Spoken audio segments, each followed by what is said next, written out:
Syederalon sebanyak 12 atlet panahan dari Pase Archery Club akan memperkuat kontingen Aceh Utara dalam ajang Pra-Pekan Olahraga Wilayah Aceh atau Prapora, cabang panahan yang akan digelar pada 7 hingga 11 Juli 2025 di lapangan panahan Stadion Harapan, Banda Aceh.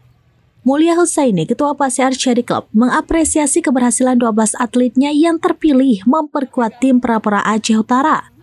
Pembinaan selama 3 tahun terakhir akhirnya membuahkan hasil, membuka kesempatan bagi atlet untuk berkompetisi di ajang resmi dan berjenjang.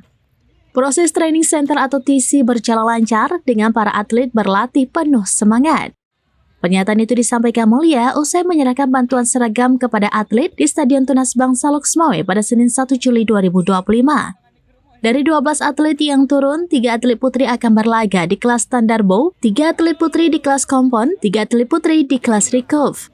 Sementara itu, Ketua Persatuan Panahan Indonesia atau Perpani Aceh Utara, Zulkifli M. Amin, menyatakan bahwa ke-12 atlet telah menjalani TC sejak 3 bulan lalu.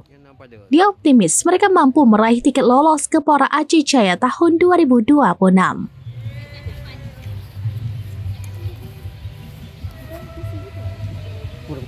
Ya. Sponsor berdiri. Sponsor. Archery Pase. Yes. Juara. Ketua, kita lihat kan ini semua atletnya berasal dari Archery Pase ini, sehingga memperkuat tim Aceh Utara. Gimana tanggapan kita ini? Alhamdulillah kami sangat bangga karena sudah dipercaya oleh Kabupaten Aceh Utara untuk jadi atlet. Dan kami berusaha akan membawa pulang piagam lolos ke medali Pora. emas, insya Allah. Iya, siap. Dan target kita semua akan lolos ke Pora, Insya Allah. sehingga akan lolos. hingga mendapatkan emas di Pora nanti ya. Insya Allah. Sejauh ini berapa lama udah mereka latihan? Sekitar setahun atau 2 tahun udah? Ini udah sangat lama ini ya. Latihan rutin memang mereka ya.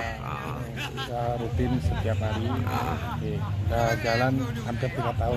3 tahun ya. Berarti ini udah TC ya. Ini beda TC ya. TC untuk Prapora ya. Dari Loksmawe, Saiful Bahari, serambinews.com. Download Tribun X sekarang. Menghadirkan lokal menjadi Indonesia.